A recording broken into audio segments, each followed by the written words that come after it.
গুরু ব্রহ্মা গুরু বিষ্ণু গুরুদেব মহেশ্বর গুরু সাক্ষাৎ পরম ব্রহ্ম তস্মায় শ্রী গুরুবে নমঃ। বন্ধুরা, আমাদের গুরুই হলেন ব্রহ্মা বিষ্ণু এবং মহেশ্বর। তিনি সাক্ষাৎ পরম ব্রহ্ম অর্থাৎ জগতের স্রষ্টা। তাকে প্রণাম করার অর্থ হল সৃষ্টিকর্তাকেই সম্মান জানানো। কারণ গুরু হলেন তিনি, যিনি আমাদের মনের অন্ধকার দূর করে আমাদের পরম জ্ঞান প্রদান করেন এবং এই সৃষ্টির সকল কিছুর সঙ্গে পরিচয় ঘটান। তাই আমাদের জীবনে গুরুর স্থান সকলের উপরে। বন্ধুরা, পবিত্র এই গুরু পূর্ণিমার বিশেষ দিনটি গুরুর প্রতি শ্রদ্ধা ভক্তি এবং সম্মান জানানোর জন্যই পালন করা হয়ে থাকে। প্রত্যেক বছর আষাঢ় মাসে আমরা এই গুরু পূর্ণিমা পালন করে থাকি, কিন্তু এই বছর 2026-এ অতিরিক্ত একটি মল মাস থাকার জন্য গুরু পূর্ণিমার এই তিথি আষাঢ় মাসে না পড়ে শ্রাবণ মাসে পড়েছে। বন্ধুরা, আজ এই ভিডিওর মাধ্যমে আপনাদের সামনে আলোচনা করব এই বছর 2026-এ গুরু পূর্ণিমা কবে এবং কখন পড়েছে, কোন দিন গুরু পূর্ণিমা পালন করবেন, গুরু পূর্ণিমার এই বিশেষ দিনটি কিভাবে পালন করা প্রয়োজন এবং সবথেকে যেটি গুরুত্বপূর্ণ যে এই বিশেষ দিনটি কেন এত গুরুত্বপূর্ণ, অর্থাৎ গুরু পূর্ণিমার মাহাত্ম্য কী, এই সমস্ত কিছু বিষয়ে এই ভিডিওতে আপনাদের সামনে বিস্তারিত আলোচনা করব। আশা করি দর্শক বন্ধুরা এই ভিডিওটি আপনাকে সমৃদ্ধ করবে। নমস্কার দর্শক বন্ধুরা, অমৃত কথা এই চ্যানেলে জানাই আপনাদের সুস্বাগতম। ভারতীয় দর্শন শাস্ত্র এবং বিভিন্ন দেবদেবীর পূজা অর্চনা পদ্ধতি এই চ্যানেলের মূল আলোচনার বিষয়বস্তু। চলুন বন্ধুরা, এবার বিস্তারিত আলোচনায় প্রবেশ করা যাক। বন্ধুরা, সবার প্রথমে আপনাদের জানাই এই বছর 2026 সালে 1433 বঙ্গাব্দে এই গুরু পূর্ণিমার দিনটি কবে পড়েছে। এই গুরু পূর্ণিমার দিনটি পড়েছে আগামীকাল 12ই শ্রাবণ 29শে জুলাই বুধবার দিন। যদিও এই গুরু পূর্ণিমা তিথি শুরু হচ্ছে আজ মঙ্গলবার সন্ধ্যা 6:06 থেকে, যা থাকছে আগামীকাল বুধবার রাত্রি 7:40 পর্যন্ত। যেহেতু উদয়া তিথি মেনে আমরা সমস্ত কিছুই পালন করে থাকি, তাই এই বছর এই গুরু পূর্ণিমা তিথি পালন করা হবে আগামীকাল বুধবার দিন। তবে যারা পূর্ণিমার নিশি পালন করে থাকেন এবং পূর্ণিমার দিন সত্যনারায়ণ ব্রত করে থাকেন, তাদের আজকেই অর্থাৎ মঙ্গলবার দিনই এই বিষয়টি সম্পন্ন করতে হবে। বাকি পূর্ণিমার যাবতীয় কাজ আগামীকাল বুধবার দিন সম্পন্ন করা প্রয়োজন। এইবার আসবো দর্শক বন্ধুরা এই গুরু পূর্ণিমার মাহাত্ম্য প্রসঙ্গে। এই বিষয়টি অবশ্যই গুরু পূর্ণিমা পালন করার পূর্বে সকলের জানা প্রয়োজন। আমাদের সনাতন ধর্মে গুরুকে সবার উপরে স্থান দেওয়া হয়েছে, কিন্তু প্রশ্ন হলো কেন এই দিনটিকেই গুরু পূর্ণিমার বিশেষ দিন হিসেবে বেছে নেওয়া হলো। বন্ধুরা, গুরু পূর্ণিমা বলতে প্রথমেই যার কথা বলতে হয় তিনি হলেন মহর্ষি ব্যাসদেব। এই পবিত্র তিথিতেই মহর্ষি ব্যাসদেব মুনি পরাশর এবং মাতা সত্যবতীর ঘরে জন্মগ্রহণ করেছিলেন। তাই এই দিনে মহর্ষি ব্যাসদেবের জন্ম জয়ন্তী পালন করা হয়।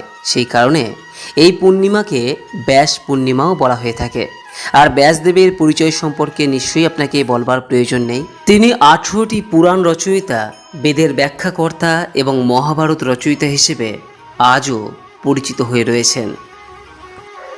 পাশাপাশি এই পবিত্র পূর্ণিমা তিথিতেই গৌতম বুদ্ধ বোধিসত্ত্ব বা পরম জ্ঞান লাভের পর সারনাথে তিনি তার শিষ্যদের প্রথম উপদেশ প্রদান করেছিলেন।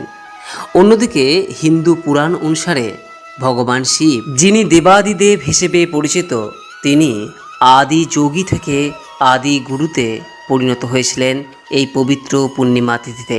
এই দিনেই তিনি সপ্তর্ষির 7 জন ঋষি শিষ্য অত্রি, বশিষ্ঠ, পুলহ, অঙ্গিরা, পুলস্থ, মরীচি এবং কেতু এই 7 জন ঋষিকে মহাজ্ঞান প্রদান করেছিলেন। পাশাপাশি জৈন ধর্মে মহাবীরও এই পবিত্র পূর্ণিমা তিথিতেই তার শিষ্যদের উদ্দেশ্যে পরম জ্ঞান প্রদান করেছিলেন। সুতরাং বিভিন্ন দিক থেকে এই গুরু পূর্ণিমা তিথি যথেষ্টই গুরুত্বপূর্ণ। এইবার আসবো দর্শক বন্ধুরা এই গুরু পূর্ণিমার দিন পালনীয় উপাচার প্রসঙ্গে। গুরু পূর্ণিমার দিন যেটি সবথেকে বেশি গুরুত্বপূর্ণ সেটি হলো গুরু পূজা করা, গুরুর প্রতি সম্মান এবং শ্রদ্ধা নিবেদন করা। বন্ধুরা, আমাদের ধর্মশাস্ত্র শেখায় আমাদের প্রত্যেকটি মানুষের জীবনের প্রথম গুরু হলেন নিজের মাতা এবং পিতা। তাই গুরু পূর্ণিমার দিন সবার প্রথমে যাকে সম্মান এবং শ্রদ্ধা নিবেদন করা প্রয়োজন তিনি হলেন নিজের মাতা এবং পিতা। এই দিন সকাল সকাল ঘুম থেকে উঠে স্নান পর্ব সারার পর নিজের মাতা পিতাকে সবার প্রথমে প্রণাম করুন এবং তাদেরকে আপনার সাধ্য এবং সামর্থ্য অনুযায়ী কিছু উপহার প্রদান করুন। বন্ধুরা, মাতা পিতার আশীর্বাদ ভিন্ন কখনোই কিন্তু জীবনে সাফল্য পাওয়া যায় না। তাই জীবনের প্রথম গুরু নিজের মাতা পিতাকে এই দিন সবার প্রথমে শ্রদ্ধা এবং সম্মান প্রদর্শন করুন। যদি মাতা পিতা জীবিত না থাকেন তাহলে এই দিন মাতা পিতার ছবিতে অবশ্যই একটি ফুলের মালা পরান এবং তাদের পায়ে একটি ফুল নিবেদন করুন।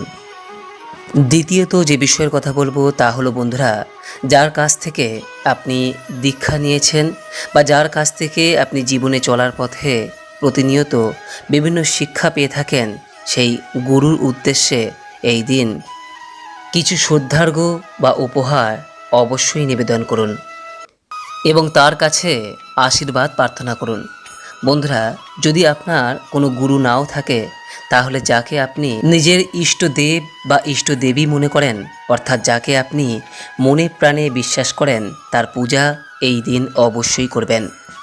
অর্থাৎ আপনি যদি মহাদেবের ভক্ত হন অথবা ভগবান শ্রীকৃষ্ণের, তাহলে তাকেই গুরু হিসেবে এই দিন আপনি পুজো করতে পারেন। বন্ধুরা, যদি আপনি জীবনে সমৃদ্ধি লাভ করতে চান তাহলে এই গুরু পূর্ণিমার দিন মা লক্ষ্মী এবং নারায়ণের অবশ্যই পুজো করুন এবং পূজার নৈবেদ্য হিসেবে আর কিছু দিন না দিন একটি নারকেল অথবা নারকেলের তৈরি যে কোনো প্রকার কোনো একটি ভোগ অবশ্যই অর্পণ করুন। এই পূজা উপবাস থাকার পর সন্ধ্যাবেলায় সম্পন্ন করা প্রয়োজন। আর পূজার সময় মা লক্ষ্মীর উদ্দেশ্যে অতি অবশ্যই একটি ঘিয়ের প্রদীপ প্রজ্বলন করুন।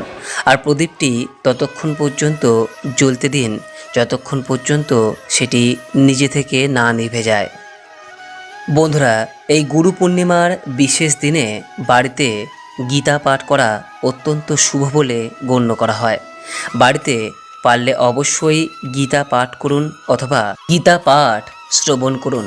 তবে এখানে একটি বিষয় বলবো, যদি আপনি গীতা পাঠ করে থাকেন তাহলে যা আপনি পাঠ করছেন বা শ্রবণ করছেন তার অর্থ অবশ্যই বোঝার চেষ্টা করবেন।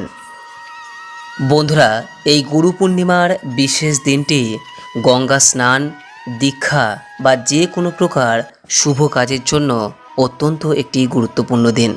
বলা হয় এই দিনে আপনি যে কাজই করে থাকুন না কেন সেই কাজ নিশ্চিত রূপেই শুভ ফল প্রদান করে থাকে। আর এই জন্যই এই গুরু পূর্ণিমার দিন দুস্থ দিন দুঃখী মানুষদের দান করার কথা বলা হয় অথবা অভুক্ত মানুষ বা পশু পাখিদের খাওয়ানোর কথা বলা হয়ে থাকে। বন্ধুরা, এই বিশেষ দিনে আপনার সাধ্য ও সামর্থ্য অনুযায়ী অতি অবশ্যই কিছু না কিছু হলেও দান করার চেষ্টা করুন। যারা গুরু পূর্ণিমার দিন গুরু পূজা করছেন অথবা নিজের ইষ্ট দেব বা দেবীর উদ্দেশ্যে পূজা করছেন, তারা এই দিন অবশ্যই উপবাস থাকার চেষ্টা করুন। যদি কোনো কারণে উপবাস সম্ভব না হয় তাহলে অবশ্যই এই দিন নিরামিষ আহার গ্রহণ করুন। গুরু পূর্ণিমা সংক্রান্ত এরপরও যদি কোনোরূপ কোনো প্রশ্ন বা মতামত থাকে নিজের কমেন্ট বক্সে অবশ্যই জানাবেন। আশা করি দর্শক বন্ধুরা এই ভিডিওটি আপনাকে সমৃদ্ধ করেছে।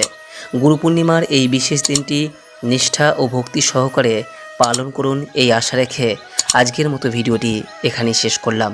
নমস্কার, ধন্যবাদ। ঈশ্বর আপনার মঙ্গল করুক।